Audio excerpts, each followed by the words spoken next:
বৃন্দাবনের বাঁকে বিহারী মন্দিরে ভগবান শ্রীকৃষ্ণকে পূজারীরা মাঝে মাঝে পর্দা দিয়ে আড়াল করতে থাকেন, কারণ কোনো ভক্ত যেন ভগবানকে মন ভরে দেখতে না পারে।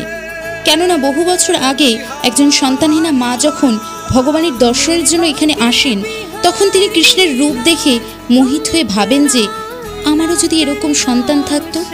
এই ভেবে ওই মহিলা কান্না করতে করতে বাড়িতে চলে যায়। ভগবান শ্রীকৃষ্ণ ওই মহিলার কষ্ট দূর করার জন্য তার পিছন পিছন ওই মহিলার বাড়ি চলে যান। পরের দিন যখন ওই ঘটনা সকলে জানতে পারেন, তখন সকলে ভগবান শ্রীকৃষ্ণকে খুঁজতে গেলেন, আর খুঁজতে খুঁজতে ওই মহিলার বাড়িতে চলে যান। আর সেখানে গিয়ে সকলে ভগবানের কাছে প্রার্থনা করে ধামে ফিরে যাওয়ার জন্য। তখন সকলের অনুরোধে আবার তিনি বৃন্দাবনে ফিরে এলেন।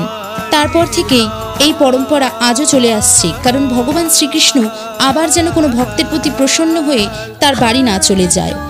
আর এই কারণেই